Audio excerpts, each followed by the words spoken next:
हजारों सालों से लोग एक ही सवाल पूछते आ रहे हैं कि 4000 साल पहले लोगों ने इतने विशाल पत्थरों को कैसे उठाया, वो भी बिना किसी क्रेन या आधुनिक मशीनरी के। बात सिर्फ उठाने की नहीं है, बल्कि कुछ पत्थर तो 180 मील दूर से लाए गए थे। सोचिए, डबल डेकर बस जितने भारी पत्थर को सैकड़ों मील दूर तक ले जाना, आखिर ये कैसे मुमकिन हुआ? चलिए चलते हैं 2500 बीसी के दौर में, जब न तो आयरन टूल्स थे, न इंजीनियरिंग का कोई नामो निशान और न ही कोई कैलकुलेटर। इसके बावजूद उस समय के लोगों ने स्टोनहेंज जैसे विशाल स्मारक खड़े कर दिए। इसके पीछे कई थ्योरीज सामने आई हैं। पहली थ्योरी को रोलिंग थ्योरी कहा जाता है, जिसके अनुसार लोगों ने पत्थरों को लकड़ी के गोल रोलर्स पर रखकर खींचा। लेकिन जब रिसर्चर्स ने उस क्षेत्र की भौगोलिक जांच की तो पाया कि रास्ते में दलदली जमीन और नदियां थीं, जिससे ये तरीका व्यावहारिक नहीं लगता।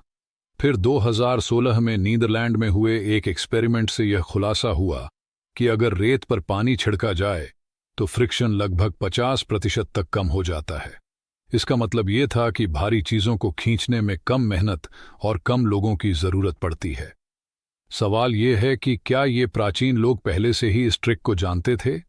एक और रहस्यमय थ्योरी के अनुसार स्टोनहेंज को साउंड वेव्स यानी ध्वनि की तरंगों की मदद से बनाया गया था। इसे अकॉस्टिक लेविटेशन कहा जाता है, जिसमें खास साउंड फ्रीक्वेंसी के जरिए गुरुत्वाकर्षण को कुछ हद तक कम किया जा सकता है। हालांकि यह थ्योरी वैज्ञानिक रूप से साबित नहीं हो पाई।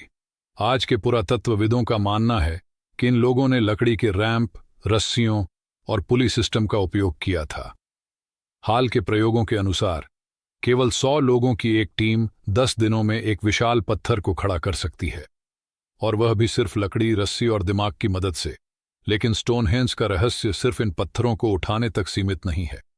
हालिया शोध से पता चलता है कि यह सिर्फ किसी धार्मिक अनुष्ठान के लिए नहीं बनाया गया था, बल्कि इसके नीचे एक गुप्त रास्ता है जो सोलस्टिस यानी गर्मियों के सबसे लंबे और सर्दियों के सबसे छोटे दिन के सूरज की सीध में स्थित है। हर पत्थर की स्थिति, दिशा और कोण को किसी विशेष उद्देश्य के तहत चुना गया था। इसीलिए यह कहना गलत नहीं होगा कि स्टोनहेंज का रहस्य सिर्फ उसके पत्थरों को उठाने में नहीं, बल्कि उनकी स्थिति में भी छिपा है। एक ऐसी प्राचीन विज्ञान जिसे हम आज भी पूरी तरह नहीं समझ पाए हैं।